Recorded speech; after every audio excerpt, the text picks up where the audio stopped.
সকালে সবাইকে আশা করছি সবাই ভালো আছে। তো দেখো এগুলো কারা কারা চেনো, তো যারা যারা না চেনো অবশ্যই কমেন্ট করে বলো। তো এটাকে বলে হচ্ছে বকফুল। আর কি নামে কিছু বলা যায় নাকি মা? আর যাই হোক, আমি এইগুলোর আর কোনো নাম আছে নাকি ঠিক জানি না। তো আমরা এখানে সবাই বকফুল বললেই চিনি।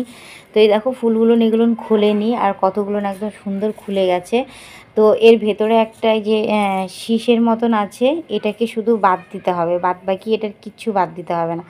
এই যে দেখো এই যে এই শীষটা আছে, শুধু এটাকে বাদ দিতে হবে তো আজকে আমি এই বকফুলটা পুরো নিরামিষ করে তোমাদেরকে শেয়ার করব রেসিপিটা। দেখো, আর এই যে এখানে আমি ডাল ভিজিয়ে রেখেছি। তো যেহেতু নিরামিষ বলেছি তাই এখানে মটর ছোলার ডাল ছিল, সেটাকে আমি রাত্রেবেলা ভেজাতে পারিনি আর কি। আর এই দেখো যে মা এটাকে মানে ছাড়িয়ে দিচ্ছে, আমি দেখাতে দেখাতে মা বললো তাহলে দেখাও, আমি ছাড়িয়ে দিচ্ছি। এই যে মা সুন্দর করে এটাকে ছাড়িয়ে দিচ্ছে দেখো। তো যেরকম করে খুলে নিয়ে রাখতে হয় আর কি। তো আমার বাপের বাড়িতে হচ্ছে মহাপ্রভুর ভোগ হয়ে গেছে। আর যেহেতু এই ফুলটা আবার এরকম কেন আছে কি যেন পেছনটা। তো যেহেতু আমাদের হচ্ছে আমার শাশুড়ি মা এখনও ভোগ দেয়নি, তো সেটাও তোমাদের সঙ্গে শেয়ার করব। তো তার জন্য এখান থেকে ভালো ভালো দেখে ভগবানের জন্য কটা রেখে দিচ্ছি। আর বাদ বাকি তো আর বেশি রাখা যাবে না, যেগুলো ফুটে গেছে ওগুলোকে তাড়াতাড়ি করে ফেলতে হবে। এই যে মায়েরম করে সব ছাড়িয়ে ছাড়িয়ে পরিষ্কার করে দিচ্ছি, তোমরা দেখো। তো বন্ধুরা সঙ্গে থাকো, পুরো ভিডিওটা দেখতে থাকো যে কি করে নিরামিষ করে বকফুলের বড়া করলে খুব মানে দুর্দান্ত টেস্টি লাগে। আর গরম ভাতে বা সন্ধেবেলায় যখনই খাও না কেন, মুচমুচে সব পকোড়া বা চপের থেকেও হার মানাবে, এত টেস্টি লাগে এই বকফুলের বড়াটা এইভাবে বানালে।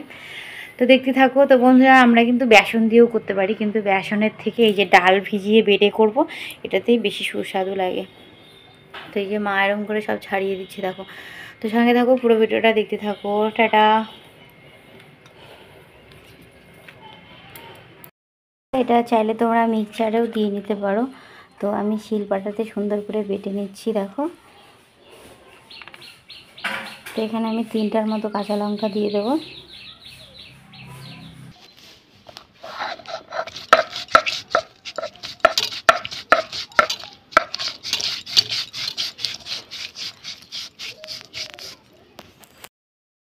বন্ধুরা দেখো এখানে ডালটা আমি বেটে নিয়ে চলে এসেছি। পুরোটা ওঠানো দেখা মানে পুরো ডালটা বাটাটা একটু মানে পুরোটা শেয়ার করা হলো না, হাঁপিয়ে যাচ্ছে এবং বাটলাম তো। তার এখানে দেখো ফুলের পাপড়িগুলো সুন্দর করে সব ধুয়ে নিয়ে একদম সুন্দর করে রেখেছি। যেহেতু সব ফুলগুলো রাত্রিবেলায় নিয়ে এসেছিলো, তো সব ফুটে গেছে আর কি। আমি একটা গামলার মধ্যে করে ফ্রিজে না রেখে বাইরে রেখে দিয়েছিলাম। সকালবেলায় ওটাকে বাইরের থেকে নিয়ে এসে তারপরে এরকম করে নিয়েছি। তো এখন এটাকে আগে প্রথমে ব্যাটারটাকে রেডি করব। তো এটা আমি পুরো মটরের ডাল নিয়েছি। তো তোমরা চাইলে মটর ছোলা মেশানো ছিল ডালটাতে আর কি। তো তোমরা চাইলে এটা মুসুরি ডালও করতে পারো, তাতেও টেস্টিটা কোনো কমতি হবে না। তো এখন এটাকে ভালো করে ফেটিয়ে নেব, তারপরে সঙ্গে থাকো আর দেখতে থাকো। তো এখানে চালের গুঁড়ো আমি দিয়ে দিচ্ছি। চালের গুঁড়োটা মানে অনেক দিন হয়েছে, তো জানি কেমন একটু লাগছে, তাই একটু চেলে নিচ্ছি এটার মধ্যে আর কি, ডালটার মধ্যে। এখানে গ্যাসটাকেও জ্বালিয়ে নিয়েছি দেখো। তো এখানে লবণ হলুদ দিয়ে এটাকে ভালো করে ব্যাটারটা রেডি করে নিচ্ছি। দিয়ে দিলাম 1 চামচের কাছাকাছি লবণ দিয়ে দিয়েছি। আর ব্যাটারটাকে এখন চালের গুঁড়ো আর ডাল আর আমি 3টে কাঁচা লঙ্কা দিয়েছি, তোমরা চাইলে লঙ্কার গুঁড়ো দিতে পারো। আর দিয়ে দিচ্ছি হালকা পরিমাণে একটু জল, আর দেবো হলুদ গুঁড়ো। তো 1 চামচের কম, একটু 1/2 চামচের কাছাকাছি একটু হলুদ গুঁড়ো দিয়ে দিই। তো এখানে দিয়ে আর একটু মনে হচ্ছে জল একটু কম হয়েছে, তো আর একটুখানি দিয়ে ভালোভাবে ব্যাটারটাকে যত ভালোভাবে মাখাবে তত বড়াটা খেতে টেস্টি হবে আর দুর্দান্ত লাগবে। খুব অল্প জিনিস দিয়ে এই বকফুলের বড়াটা খেতে দুর্দান্ত লাগে। তো ওটা মাখতে মাখতে এদিকে আমার কড়াইটাও গরম হয়ে গেছে। তো কড়াইটাতে এখন তেল দিয়ে দেবো। তো আমি সরষের তেল দিচ্ছি, তোমরা চাইলে সাদা তেলও দিতে পারো। তো তেলের পরিমাণটা যে যেমন দেবে। যদি ভাবো যে একদম ডোবা তেলে ভাজবে, অবশ্যই ডোবা তেল দেবে। যদি ভাবো একটু কম করে দেবে, তো কম করেও দিলে কোনো ব্যাপার না। যেহেতু আমরা সবাই নিজেরাই খাবো, তো এটা মন্দ বলার মতো কিছু নেই। আর এটা তো অনুষ্ঠান বাড়িতে দিচ্ছি না। তো অনুষ্ঠান বাড়িতে যদি নিজেদের মতো করে করতে যাই, তাহলে হচ্ছে আরও বেশি করে একদম ডোবা তেলে দিলে পরে তেলটা আবার কি করব সেটা নিয়ে পরে ভাবনা হয়। তাই আমি একটু বড়া ভাজার সময় একটু কম করেই দিই, যতটুকু লাগবে আর কি সেটুকু দেবো। আর দেখো ব্যাটারটার দিকে এরকম করে রেডি করে নিয়েছি।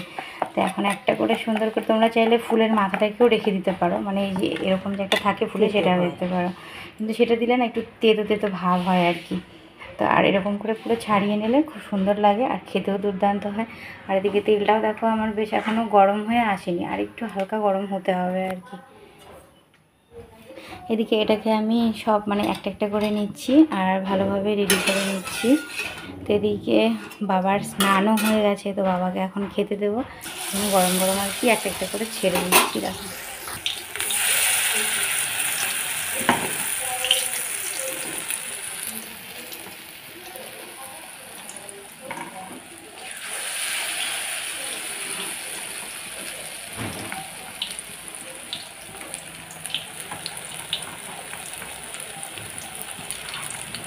একটাকে একটু হালকা করে দিয়েছি, দেখো কি সুন্দর একা একাই ফুলে উঠছে সুন্দরভাবে। একটা পাশ আমি আর কি হালকা হালকা করে উল্টে দিলাম তিনটাকেই। দেখো ওই পিঠটা উল্টে দিয়েছি, তো খুব সুন্দর ফুলে উঠেছে বড়াগুলো, না একদম দুর্দান্ত। আর খেতে কিন্তু যেমনি মচমচে হয় আর ছেলের একটা নরম ব্যাপারটা হয়, খুব ভালো লাগে খেতে। দেখো ওই পিঠটাও হয়েছে, তো এই পিঠটাও সুন্দর লাল করে ভেজে এই পিঠে সুন্দর করে উল্টে পাল্টে দিচ্ছি বারবার করে। হয়ে গেছে, তুলে নিচ্ছি।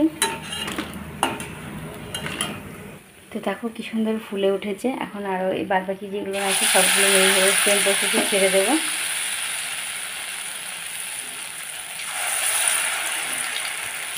তো বন্ধুরা পাপড়িগুলো কিন্তু এরকম ছুটে গেল, এরকম নিয়ে এই যে এরকম করে ডুবিয়ে দিয়ে একখানে করে বেশ সুন্দর করে জড়িয়ে নিয়ে এটা পুরো এপিট মুড়ে দিয়ে তারপরে হালকা করে কড়াইয়ের মধ্যে ছেড়ে দেবে। এটা আরও বেশি ডোবা তেল দিলে আরও ফুলতো। দেখো এমনিতেই কত সুন্দর ফুলেছে একদম, আর যদি আরও দেওয়া যেত। এই দেখো এই যে বুঝতেই পারছো আওয়াজ শুনেই কেমন করে হয়েছে। তো এগুলো বেশ সুন্দর ফুলে উঠেছে, এগুলো তুলে দেবো। এগুলো যে কীরকম, আমি তো সবগুলো সেম প্রসেসে এরকম করে দিয়ে দেবো।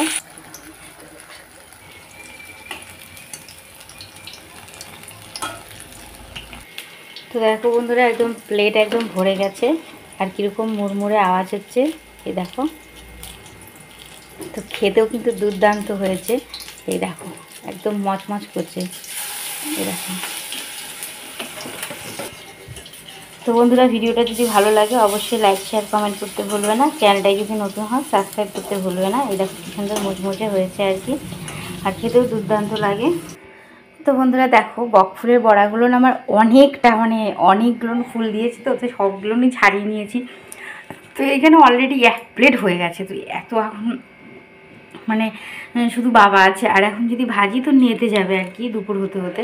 তাই ভাবলাম যে হচ্ছে দুপুরবেলাতে আবার একটু যখন খাবে গরম গরম তখন এই কটা ভেজে দেবো। এই জন্য সে কটা আর ভাজিনি আর কি, রেখে দিলাম আর গ্যাসও বন্ধ করে দিলাম। তো ভিডিওটা ভালো লাগলে অবশ্যই লাইক শেয়ার কমেন্ট করবে, আর চ্যানেলটা সাবস্ক্রাইব করতে ভুলবে না। দেখো ভেতরটাই যেরকম হয়েছে। তো বন্ধুরা এরকম একবার বকফুলের বড়া খেয়ে দেখবে, আশা করি সবার ভালো লাগবে। আর নিরামিষ যারা খাও তাদের কিন্তু একটু ভাজা পোড়া না খেলেই একটু নয়। তো সবাই ভালো থেকো, সুস্থ থেকো, আর এরকম বকফুলের বড়া সবাই বানিয়ে খাও।